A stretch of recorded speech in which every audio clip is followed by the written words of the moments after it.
गीता अध्याय 2 श्लोक 32। यदृच्छया चोपपन्नं स्वर्गद्वारं पावृतं सुखिनः क्षत्रियाः पार्थ लभ्यन्ते युद्धम ईदृशम्। हे पार्थ, अपने आप प्राप्त हुए और अपावृतम खुले हुए स्वर्ग द्वारम स्वर्ग के द्वार रूप इस प्रकार के युद्ध को भाग्यवान क्षत्रिय लोग ही पाते हैं। सुखिनः क्षत्रियः लभ्यन्ते, भाग्यवान सुखी लोग ही, क्षत्रिय लोग ही इस युद्ध रूपी स्वर्ग के द्वार को खुला हुआ पाते हैं।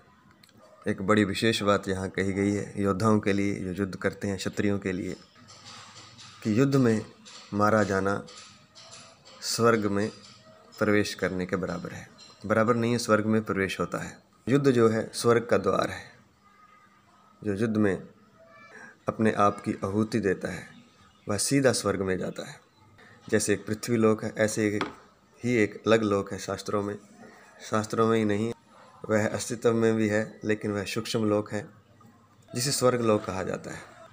तो भगवान कृष्ण अर्जुन को कह रहे हैं कि यह सौभाग्य किसी किसी को मिलता है और क्षत्रिय को तो जो सौभाग्य अनायास ही मिल जाता है युद्ध में, जब स्वर्ग का द्वार वहाँ पर खुला हुआ होता है। ऐसा नहीं कि क्षत्रिय स्वर्ग के द्वार पर पहुँच जाता है फिर उसे प्रवेश करना होता है, नहीं, वह द्वार खुला हुआ ही होता है क्षत्रिय के लिए। युद्ध में अप आवृतम खुले हुए स्वर्ग के द्वार में क्षत्रिय पहुँच जाता है। अर्थात युद्ध में मारा जाना एक प्रकार से बहुत ऊंचा कर्म है, सबसे श्रेष्ठ कर्म है, जिससे सीधा ही बिना कोई अन्य पुण्य कार्य किए स्वर्ग में प्रवेश हो जाता है।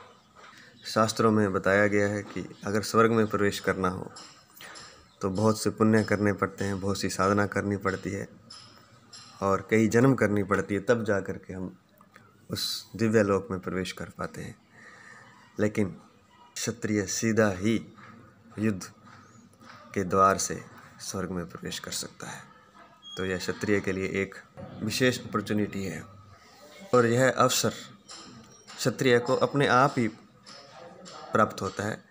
उसके लिए कोई मेहनत नहीं करनी पड़ती, वो अपने आप ही यह अवसर क्षत्रिय को प्राप्त होता है।